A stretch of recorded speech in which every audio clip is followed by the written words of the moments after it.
Joe Rogan was Tom Papa's most recent guest on his podcast, and he destroyed Alyssa Milano.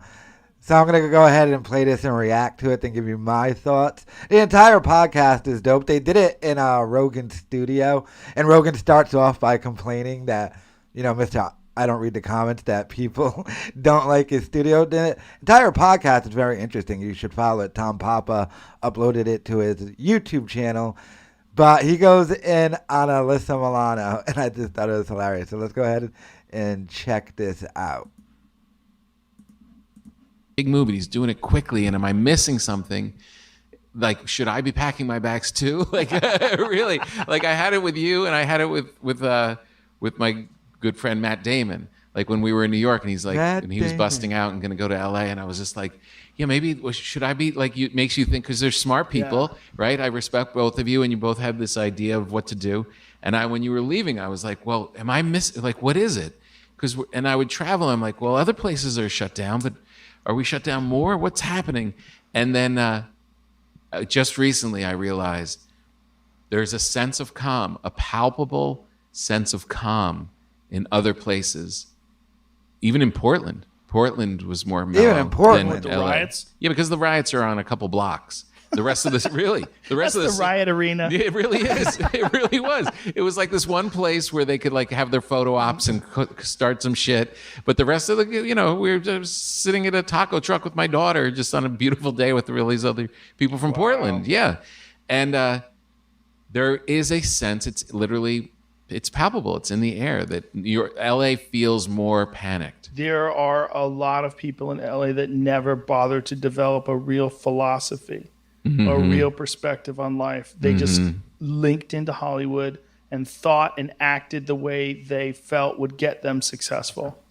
That's a great way to put it. And then when the shit hit the fan and all the foundation fell apart, they started screaming at people on Twitter.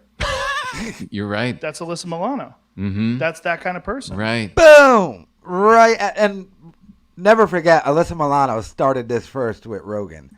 That's the type of person where when the cameras are off and there's no work, Right. you just seek attention in some other way. Yeah. And that's what she's doing, and that's what many people are doing. They're just yelling at people online and then getting in these squabbles with each other. Yeah. And then becoming like these air quote activists. We need to defund the police. And then the moment a fucking kid with a BB gun is next door shooting at squirrels, she calls the cops. Did that really happen? Yes. She was a defund the police person.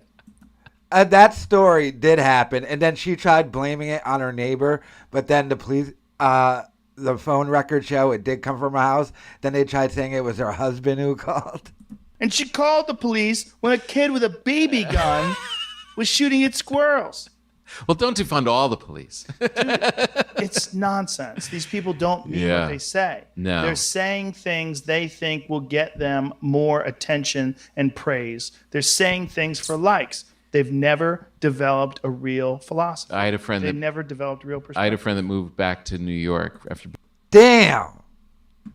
Calling out Alyssa Milano, no philosophy, just looking for tweets. Everything he said about Alyssa Milano was 100% true, by the way. So, like I said, check out the rest of Tom Papa's podcast. It's actually very interesting with Rogan. They get into his early childhood, the fact that he moved to so many places.